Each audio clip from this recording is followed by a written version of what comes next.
मेरा नाम मिर्जा मजलूम जलालुद्दीन खान है। जी अस्सलाम वालेकुम। जर्मनी के शहर बर्लिन से मैं आपकी मेज़बान माविश खान इस वक्त मौजूद हूँ। आज हमारे यहाँ अगर कहा जाए कि बर्लिन की हिस्ट्री में ये पहला मौका था कि किसी ने इस तरह से उर्दू थिएटर को इस तरह से मुतारिफ़ करवाया है। तमसील ऑर्गेनाइजेशन के थ्रू यहाँ पर एक आज जो है वो ड्रामा प्ले किया गया, जिसका नाम ही जो है वो मुझे इतना अच्छा लगा और मुझे लगा कि वाकई मेरे दिल को छूने वाला था कि तुम अभी सोते रहो। इस वक्त मेरे साथ मौजूद हैं वकार शेख साहब, जिन्होंने जो कि इसके डायरेक्टर भी हैं, प्रोड्यूसर भी हैं और मज़ीद क्या क्या है ये आपको खुद बताएंगे। जी वकार, अस्सलाम वालेकुम। वालेकुम अस्सलाम। Thank you so much Mahvish sahiba आपके आने का और हमें कवर करने का। तो मैं इस प्ले का, जैसे आपने कहा, कि राइटर भी हूँ और डायरेक्टर भी हूँ, और ये तमसील ऑर्गेनाइजेशन मैंने शुरू की है आर्ट्स और कल्चर को प्रमोट करने के लिए। तो इसको हमने उर्दू में किया और ये देखने के लिए कि कैसा प्यार हमें मिलता है। तो बर्लिन की तारीख़ में शायद वो पिछले हिस्ट्री में मिलता है कि अनवर मकसूद और मोइन अख्तर और उमर शरीफ इन लोगों ने कुछ किए हैं परफॉर्मेंसेज, और फिर हमने इस चीज़ को उजागर किया है कि हम बाहर आकर के अपने देसी कल्चर को प्रमोट कर सकें। सही। तो वकार, ये जो था तुम अभी सोते रहो, ये जो ड्रामा हमने जो देखा, और उसमें मुझे तो मतलब हर जाने लिखने वाला अपनी सोच से लिखता है, देखने वाला अपनी सोच से देखता है, और जो कैरेक्टर्स होते हैं वो अपनी सोच से उसको प्ले कर रहे होते हैं। तो जो मुझे लगा कि वाकई एक बहुत ज़बरदस्त और गहरी चोट, छोटे छोटे से क्लिप्स थे, और हमारी जो सोसाइटी है या हमारे लोगों की जो अक्कासी वो कर रहे थे, कहीं दिल खुश हुआ, कहीं उदास हुआ, और कहीं वाकई लगा कि क्या है।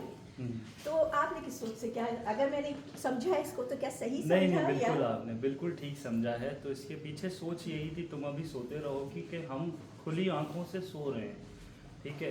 हम सारे कहीं ना कहीं किसी न किसी चीज़ के ग़ुलाम हैं। हम खुली आंखों से सो रहे हैं, हमारे इर्द गिर्द बहुत चीज़ें हो रही हैं जिनको हाईलाइट करना ज़रूरी है। अगर आप उसके हवाले से कुछ कर नहीं सकते तो आप एटलीस्ट आवाज़ उठा सकते हैं। तो हमने सिर्फ आवाज़ ही उठाई है, हमने सवालात पूछे हैं, और साथ में इमोशंस, जैसे कि आपने कहा कि थोड़ा बहुत कॉमेडी, हंसी का एलिमेंट वो ज़रूरी है। लेकिन मैं ये मानता हूँ कि अगर आपको स्टेज मिला और आपने उसमें कोई मैसेज नहीं रखा तो आपने वो स्टेज ज़ाया कर दिया, आपने इंसाफ नहीं किया उससे। तो वकार, इसका जो है म्यूनिख में भी जो अब ये नेक्स्ट इसकी जो है जी वो है, तो वो कब है? वो 29 फरवरी को थर्सडे शाम 7 बजे हम म्यूनिख में कर रहे हैं इंशाल्लाह, और वहाँ भी हमें रिस्पांस बहुत अच्छा मिल रहा है। बर्लिन का रिस्पांस आप लोगों के सामने है जिस तरह रहा। तो हम ये कोशिश करते हैं कि अगर आपने कभी थिएटर देखा है तो आप ज़रूर आएँ, आपको बहुत अच्छा लगेगा। नहीं देखा तो just give it a chance कि क्या है, क्या हो रहा है, कैसे हो रहा है, क्योंकि बहुत मेहनत लगती है। हमने 3 महीने की रिहर्सल्स की हैं और इसको पूरे को बनाने के लिए, और लाइव हम कर रहे हैं, तो इसमें आपको बहुत मज़ा आएगा। ज़रूर आइए। बेशक।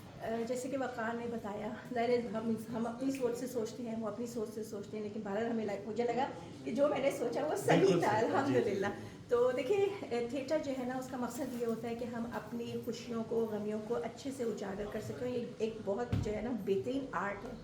अगर आप भी इसको एंजॉय करना चाहते हैं तो अगला जो है वो म्यूनिख में है, जैसे कि जो है वकार साहब ने बताया है। इसको ज़रूर जो है वो जाके देखिए और इनको अप्रिशिएट भी कीजिए, और इनकी मेहनत जो है वो इसी तरह वसूल होगी जब आप खुद जाके वहाँ इसको देखेंगे। क्लिप्स जो है वो मेरे पास बहुत सारे मौजूद हैं जो कि मुझे बहुत अच्छे लगे। मतलब एक शुरू का जो पार्ट था वो ये लगा कि हाँ वाकई हमारी आधी कौम जो है वो इस वक्त नाच रही है। फिर बीच में जो है वो ऐसा लगा कि जो है ना वो आधी कौम हमारी सो रही है, और उसके बाद मुझे ऐसा लगा कि जो है ना वो क्या कहना चाहिए कि आधी से ज़्यादा कौम तो वैसे ही हमारी जुल्म में पिस रही है। अगर ये इजाज़त देंगे तभी मैं अपनी सोशल मीडिया पे उन क्लिप्स को जो है वो डालूंगी। अगर इजाज़त नहीं होगी तो फिर आप लोगों को खुद जाके देखना पड़ेगा। बहुत शुक्रिया। Thank you so much. देवेगा प्यारा है। देवेगा हो गया। दे भाई लोग कहाँ चले आ रहे हो? आप कौन है बाबा? हम मालिक हैं। अबे ये नहीं है मालिक, मालिक हम हैं। हम भी तो मालिक हैं। अरे तू तो सिर्फ मालिक है, कि मालिक तो नहीं है ना। कर दिए ना गुरूर वाली बात। मालिक नहीं है तो क्या हुआ, मालिक तो हैं। अरे तू तो सिर्फ मालिक है ना, लेकिन मालिक तो मैं हूँ ना। वो मालिक तो हम भी हैं ना। ए मालिक, क्या हुआ? अरे आपको नहीं। ए मालिक, अच्छा ही है, हम गरीब हैं। दौलत इंसान को नफसाती कर देती है। इनको छोड़िए। हाँ। हम यहाँ पे नौकर हैं और हमने मालिक रखा हुआ है। चुप कर भाई, क्यों क्यों आए आप? आपका हो गया फाइनल कौन मालिक है? हाँ हम मालिक हैं। अल्लाह के नाम में 10 रुपए दे दो बाबा। कट्टे कट्टे होके 10 रुपए मांगते हो? आपके 10 रुपए के लिए क्या टांग तोड़वा दूं बाबा? लेकिन भाई एक बात है, कल का क्या होगा? खुदा की कुदरत से मायूस नहीं हो भाई। कल सुबह भी शिव जी मंदिर की प्रसाद खा लेंगे, शाम में कलंदर के मदार का लंगर मिल जाएगा। भूखे का मतलब तो रोटी है भाई, अपने को क्या। लेकिन भाई ऐसा कब तक चलेगा? 20 दिन हो गए घर से भागे को। सिठारी हमीदा हमें कुत्तों की तरह ढूंढ रही होगी भाई। कहां से कहां अब्बा ने भी खुदकुशी कर ली और हमारी जान के लाले पड़ गए। नहीं सह पाया बाबू जुल्म, जान दे दी पीपल के पेड़ से लटक के, और क्या करता। छोड़ भाई, गया वक्त हाथ नहीं आता। लेकिन भाई घर की याद आती है। घर तो घर होता है ना। आपको भाभी की याद नहीं आती? याद तो बहुत आती है यार, लेकिन जा नहीं ना सकते वापस। सेठानी हमीदा कुत्तों की तरह ढूंढ रही है, लेकिन देखियो एक दिन आएगा जब जाएंगे शान से, पैसे मारेंगे सेठानी के मुंह पे और छुड़ा के ले आएंगे अपनी मेहरारू को। फिक्र ना। अच्छा तो यहाँ छुपे बैठे हो? क्या कह रहे थे? कर्ज चुकाऊंगा, अपनी मेहरारू को छुड़ाऊंगा, नहीं आएगा वो दिन और ना ही कभी अब वो शान वापिस